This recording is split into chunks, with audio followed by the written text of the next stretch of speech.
Well, we've all come a long way. But finally, it's time to end this. Hey everybody, Drinking Mark here, and welcome to the finale episode of the Banner Saga 3 and the trilogy.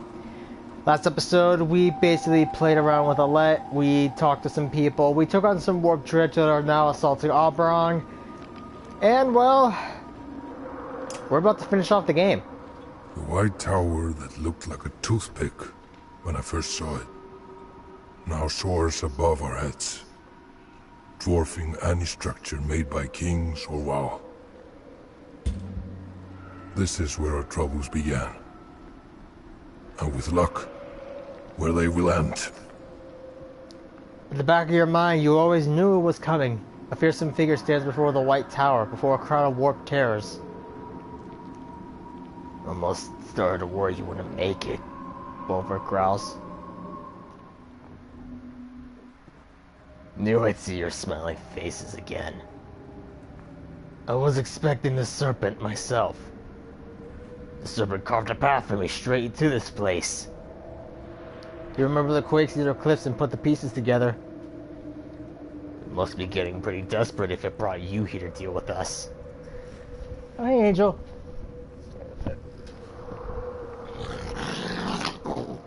Yeah, I know. On the contrary, seems like a great idea to me. Go ahead and try some mind tricks, see what rage really looks like. This is the last chance for reason, Bolverk. Your ravens can survive this. They're not mine anymore, witch. You know, I saw this place in my dreams. So this is where the Valka did all their dirty deeds? Stole your powers? Never thought I'd end up taking the Dredge's side.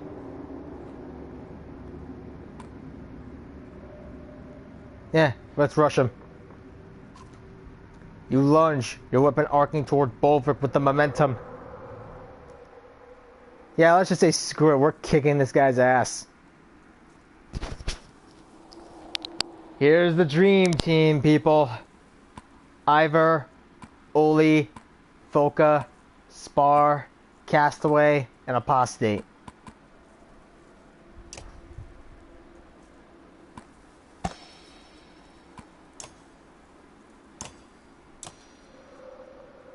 Might as well just fully max you out. One point away, and yet I can't level either of you up. Well, you both made it to the end. Especially Folka. She could have died when we took on Bolverk. So yeah, we only had 6 times in order to get to Oberon. There is something I might as well mention. I was tempted to let the timer go out again and just take care of it, but I didn't know how long until we were at the tower. Because I think it's the 4th or 5th time we're there that Ruga gets killed. Yeah, if you're wondering what happens to Ruga, he dies. Because he goes crazy. And here's the warped Bolverk.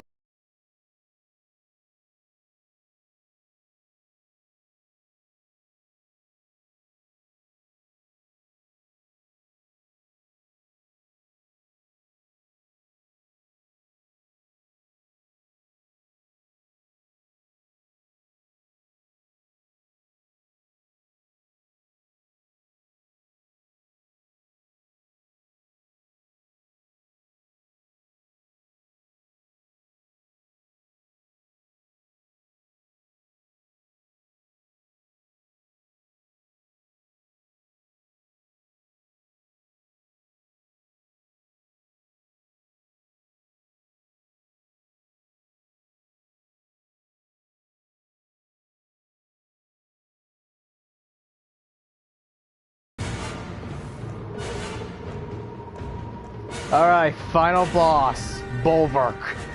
Basically, unlike last time, he is maxed, I think. He's earned the title of Berserker. Meaning, we gotta be extremely careful now.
So, yeah, like, just gotta kill the dredge and kill the warp. Should be easy enough.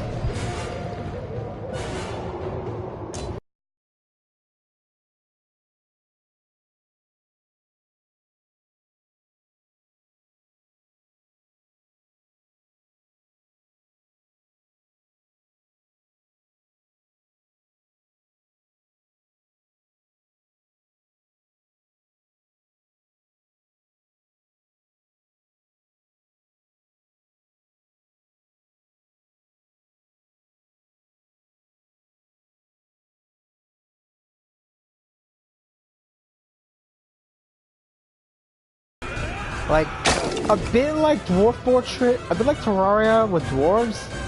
And I guess it's kind of hard to make, kind of hard to explain. Oh shit. Oh no.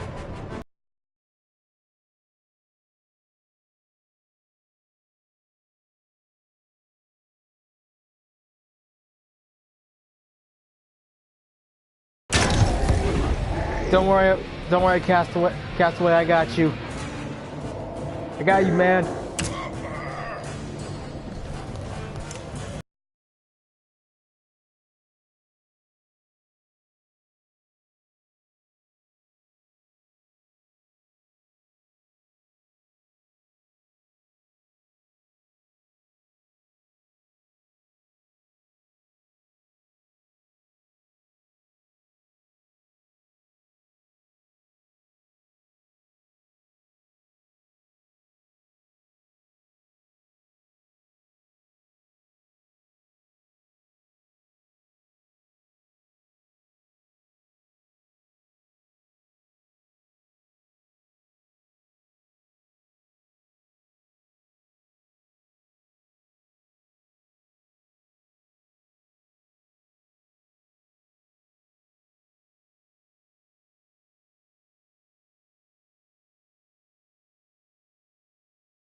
A king trying to rebuild his people. It's basically like that, in a way. And, well, you basically, it's like Kingdom but with dwarves. You basically, you know, play as the dwarf, you basically fight and rebuild dwarven society back from the brig. It's rather fun, because you get to rebuild dwarven society. Like, the resources you get, you can rebuild,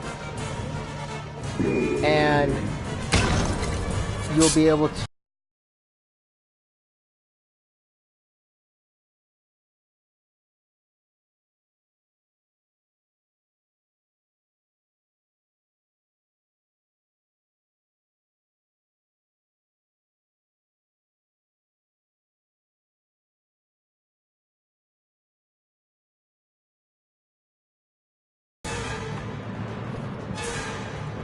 and it's really a great game to try out. Like, if you just need a bit of a good of, you know, some good time pacified. If you want basically, you know, just play a good game.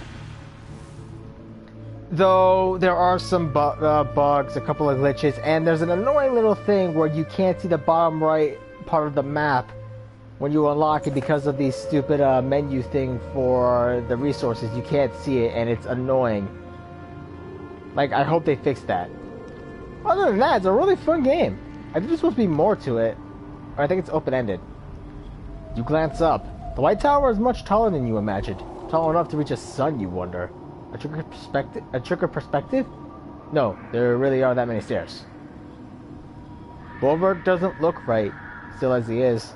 But he doesn't rise again, or even stare. wearing a wide range of emotions on their faces. You have no time to gape yourself. You drag Ivan toward the tower where the stairs spiral upward and beyond sight, and you take the first of many, many steps. Chapter 22. Only we few remember it now.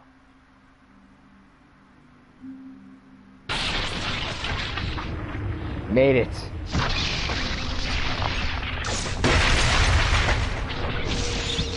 Restless.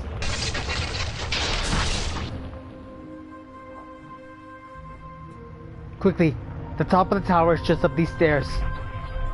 This is crazy. I still can't believe that's an actual sun. And you're really gonna put it back into the sky somehow? Ivan, well, you know, there has to be some other way. I can't. You can. We've come this far. Wait. Juno, wait. If this is really happening now, give me a moment. Juno and Ivan embraced one final time. Ivan whispered something meant only for her. And then you were forced to move on.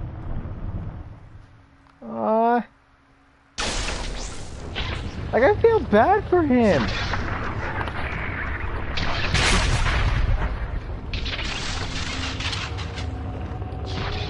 But I'm gonna reunite Iver with the others. I have to. For Rook's sake. The world lives or dies here. This is it. Yeah. 3 games and we're all here.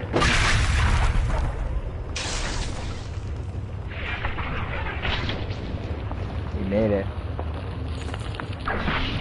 At the center of the tower, Juno sits upon the pedestal, and Ivan reluctantly begins his task. Juno hovers in the air, immobilized. It is peaceful, as if finally letting go of the burden she had carried this far, and you hear a familiar rumbling. Oh no. Ah! Jesus Christ, that thing looked ugly. Why is it not dead? Why is it not dead? The serpent raises its tattered head to the tower top. It speaks in an ancient tongue as before. Be gone, creature! You don't even have the strength to crush this tower anymore. The serpent continues its low, undulating speech, like smoke rising, rolling over seawater. Ivan stops. He's listening. Cordus Avel. What does it want? It is giving up. It wants us to make a deal. Half a prophecy of extinction, it says. The darkness will lift and will spare Operon. It consumes only half the world.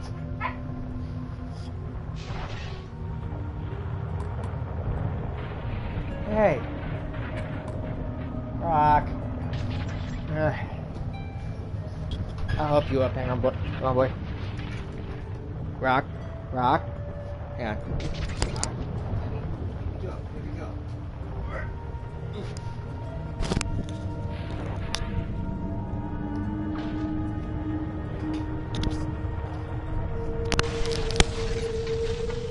Sorry, I had to make sure the mic was on. Ivan, this isn't what we came to do. Things change, Iver. This is out of your hands now. Tell me why. Have I not earned that at least?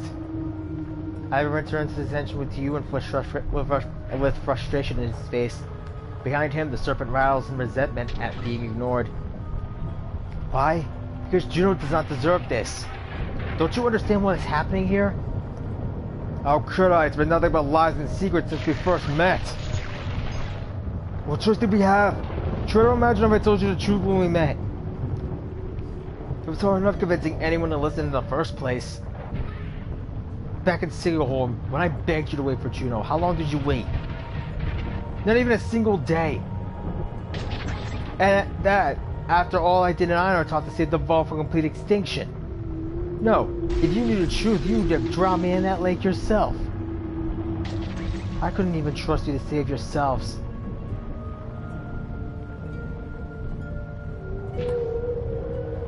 How were we supposed to know what was going on?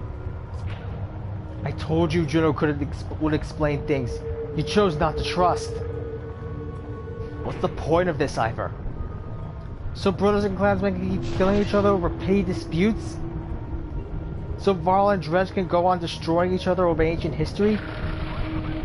Even after we realized the Dredge were only fleeing the darkness, same as the rest of us. Even after discovering our Dredge child dying in the snow. An infant! Everyone was ready to slaughter it like a pig. And yet the Dredge child lives on, even now. So maybe 1 in thousands is spared.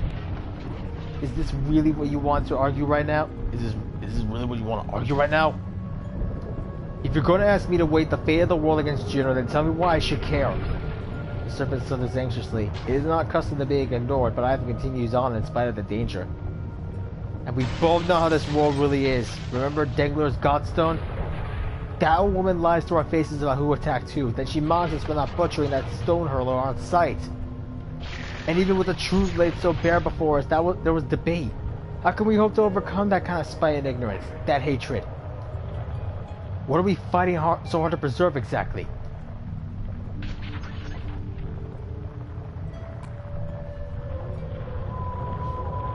I will continue to hope until there's nothing to hope for. I know you believe that, but you don't know the depths of it the way I do. There was a woman near Orsma River after we somehow survived crossing the chasm. Some of her own clansmen had tied her to a stake, which, they screamed, she was meant to starve to death. I could still see her face, the torture and the pain. Do you remember how many days she had hung there, starving before we arrived? 3 days. So they told us. Maybe those men lied, or when the sun stopped, maybe they miscounted.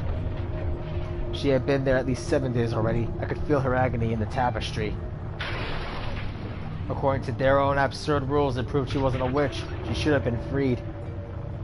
Can you imagine suffering like that for a world that doesn't even remember you? That's what this is about, isn't it? This is about Juno.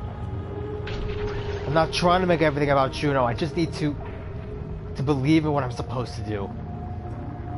Ivan seems to be swayed by your arguments. The coils of the serpent are wrapping tighter around the tower, and you can feel its patience growing thin. When we felt Juno's body smashed and broken on the frozen sea, I saw that same fate for her as that poor woman starving to death. Rock! Suffering, alone, forgotten. Everyone was so quick to give up on her. I'm grateful that you did not, but that's what you're asking me to do now. I must sound pathetic. I realize it must be hard to sympathize. But maybe you, of all people, you can, Iver. When you stood against Bellower on the bridge at Einertop, I finally recognized you, and I knew what you had done to raise in his child. He followed us to Borisgard to finish the job. What would you have to give? What would you give to have Rook back? Don't make Juno suffer an even worse fate. Please, Iver. Trust me to find a solution. Ivan turns back to the serpent, his body radiating immense power as he speaks to it again. Alfred gives you a severe look as if to say, he lies. You recall our plan to complete the ritual in place of Ivan. If you're going to do something, it has to be now. Ivan, this isn't what Juno wanted.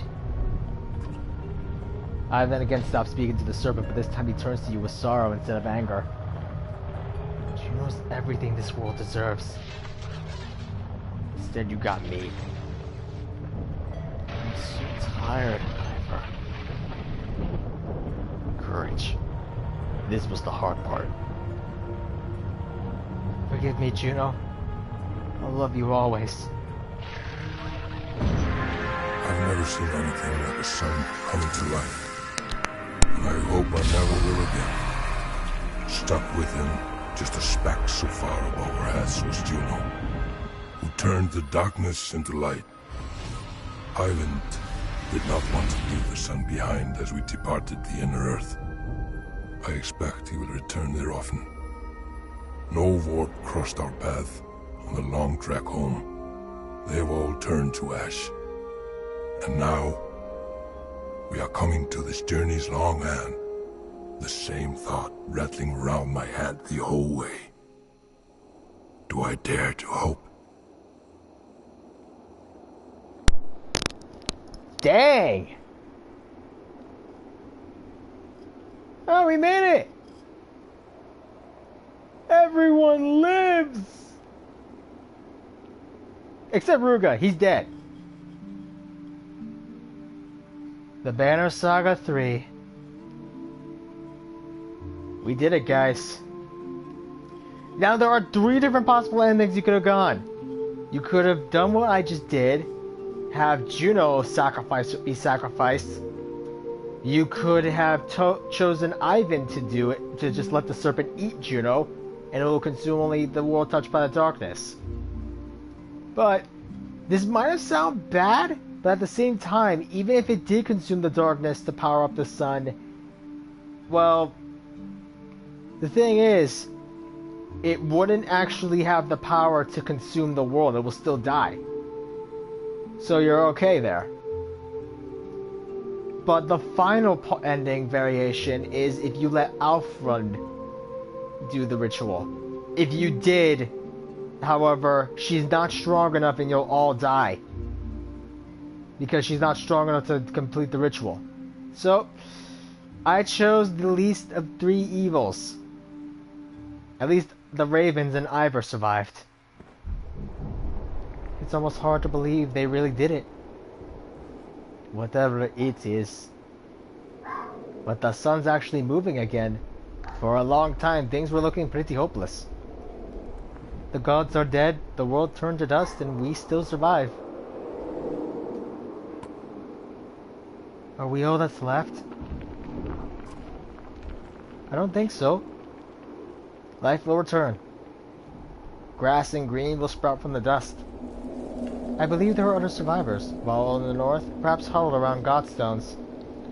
South of the darkness, there may still be horseborn fleeing across the fields, or ships of men, or dredge without sunder. And so we rebuild. I just wish my dad could be here to see this. I know how proud he'd be. For a long time now, I've been thinking of an epic poem. You'll never guess the inspiration. Would you care to hear what I got? Well, this seems like an ideal moment.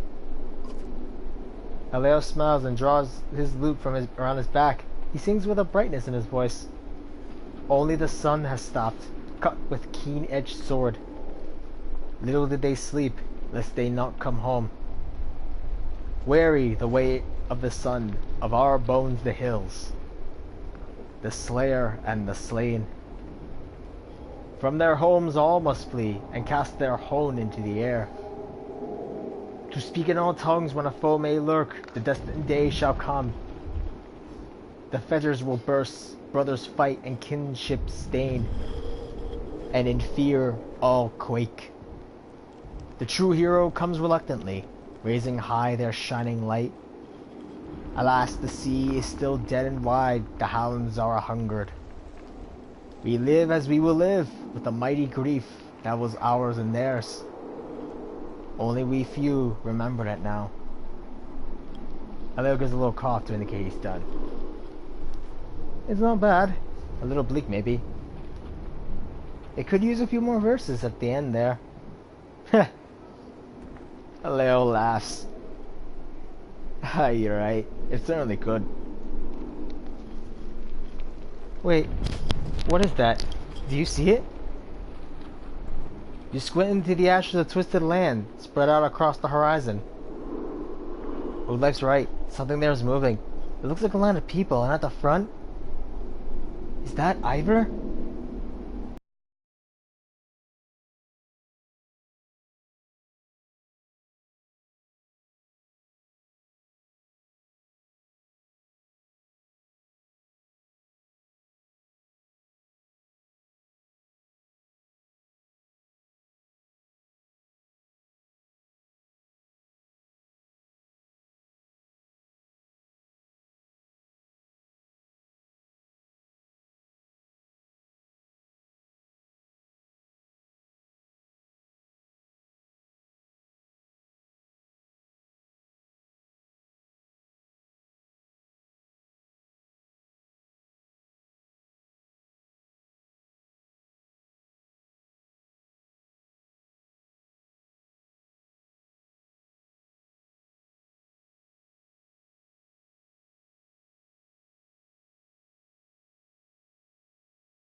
We made his day with that bear.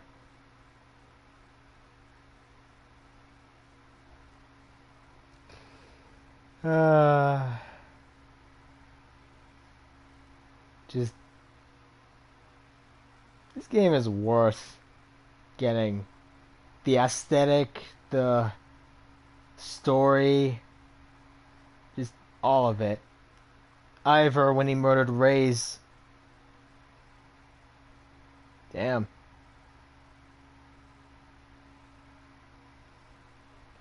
Hogan and Morgan, they're back. I think I got the best ending out of all of them. Convince Ivan to basically let Juno to sacrifice Juno. It is the right thing, honestly.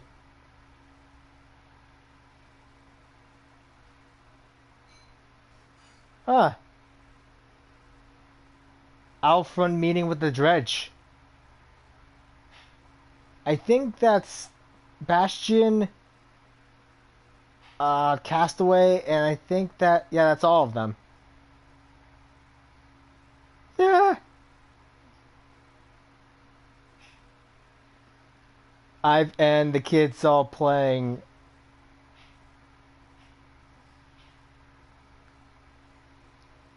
I think they're playing I guess the battle against the two Eyeless and Belor, maybe.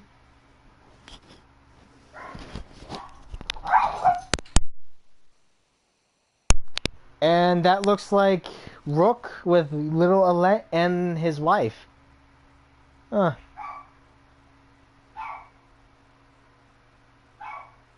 Okay, I'm going on a limb here and saying that is a recitation of...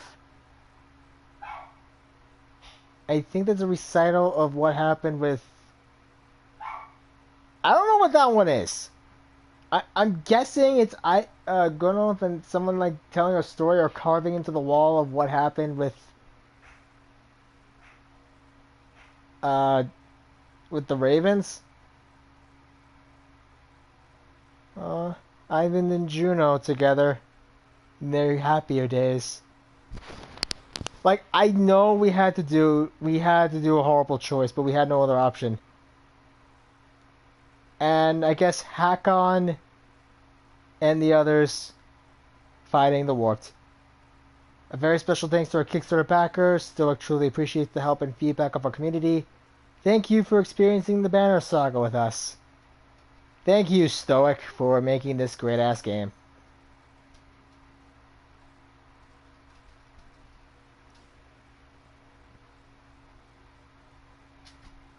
And lastly, the Godstone. Oh? That looks like something... I think Ivan made that one. Keep it together. So, that's it, guys.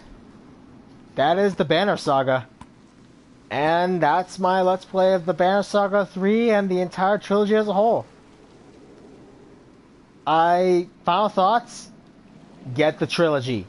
Buy all the games separately if you want to, or get the whole goddamn thing. Just get it.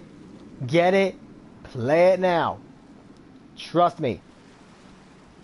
Just, this game is worth the money. And it's amazing, really. Just try it, okay? Try it.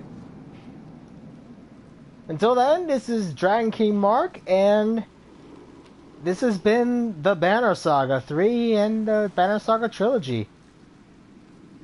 Join me next time, in which we return to a very dear friend of mine, to a world belonging to a very dear friend, to celebrate his return to the world after many, many decades of silence and bad adaptation.